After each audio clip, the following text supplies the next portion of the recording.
सारे आशीर्वाद सब प्रेमियों को भगवान जी के।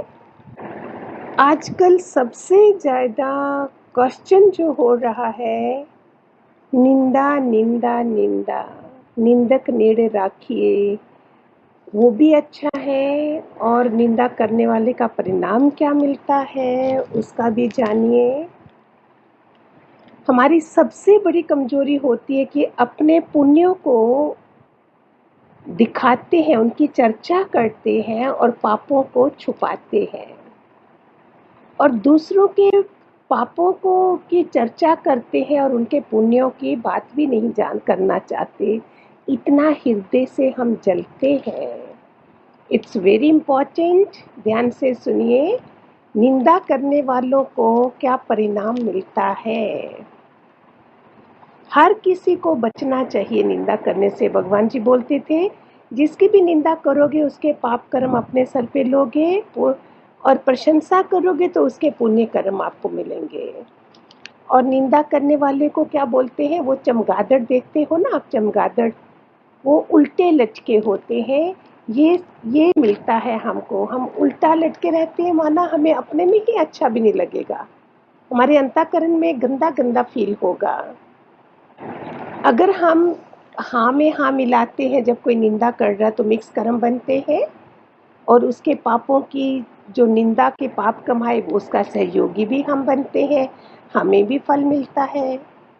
कहते हैं एक बार एक राजा था, ब्राह्मणों को भोजन खूब कराता था, वो खूब लंगर लगाता था और खुद परोसता था खाना। वो एक बार एक चील ऊपर से जा, लंगर तो बाहर खुले में बनता था ना खाना, एक चील के मुंह में सांप था, सांप को लेके जा रही थी, और उधर से जाते जाते थोड़ा सा सांप का जहर उस भंडारे में गिर गया, सारा भोजन जहर वाला बन गया, सब मर गए।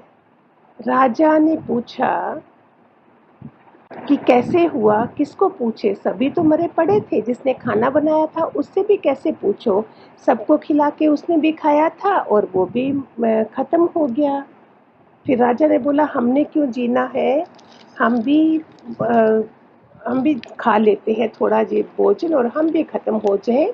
लोगों ने बड़ी मुश्किल से उसको रोका था। अब ऊपर जमराज के घर में जो डिस्कशन चल रहा है कि इस ब्रह्म हत्या, सारे ब्राह्मण मरे ना सबसे ज्यादा, तो ब्रह्म हत्या लग गई, इसका पाप का फल किसको, ब्रह्म हत्या का फल किसको दिया जाए। वो तो पक्षी थे, पशु पक्षियों को ये सजा देना उनको मालूम नहीं होता है, यू कांट डू दैट। तो सोच ही रहे थे, सुनना ध्यान से, शायद हम भी आज से ही बदल जाएं। वैसे तो वाणी सुनी होगी सत्संग में, फिर भी कभी कभी रोज सुनने का मीनिंग कभी लग जाती है हमारे जहाँ। तो सब ब्राह्मण खत्म हो गए, किसको भागीदार बनाया जाए। तो फिर क्या हुआ, राजा के प्रिंस ने, राजकुमार ने बोला, मैं भी खाना खिलाना शुरू करूंगा, लंगर लगाऊंगा। तो गांव में सब जगह, राज्य में बोलने के, राज्य में लोग बोलते, नहीं नहीं, उस हत्यारे के जहाँ भोजन खाओगे वो हत्यारा है, वो ऐसा था, राजा ने सब ब्राह्मण खत्म हो गए थे, ये ब्रह्म हत्या है। तो क्या हुआ, ऊपर जमराज के घर में जब ये बात चल रही थी तो उधर से उन्होंने बोला, चित्रगुप्त बैठा है, जमराज बैठा है, कि अरे अरे मिल गया मिल गया मिल गया उसको, जिसके ऊपर ये हत्या लगानी है, वो देखो वो देखो, वो निंदा कर रहा है। सुनिए सुनिए ध्यान से, शायद हम सारे कितना आज ही बच जाएंगे। जिसकी भी निंदा करते हैं मिक्स कर्म बनते हैं, फिर हम क्या, कितनी बड़ी ब्रह्म हत्या का उनको ढूंढ रहे थे किसको बोला जाए, और देखो जो निंदा करने लगे कि वो राजा का बेटा हत्यारा है, इन लोगों ने भोजन करके इतने लोगों को मारा है, इतनी भी निंदा हम कर रहे हैं तो उसको पापी बन गया, पाप का भागीदार बन गया, और ब्रह्म हत्या का आरोप जो है वो उसके ऊपर लग गया। एक छोटी बात है, शायद आपने बड़ी बार सुनी होगी, फिर भी अगर आज दोबारा से कानों में पड़ा है तो शायद हमारे लिए अच्छा है।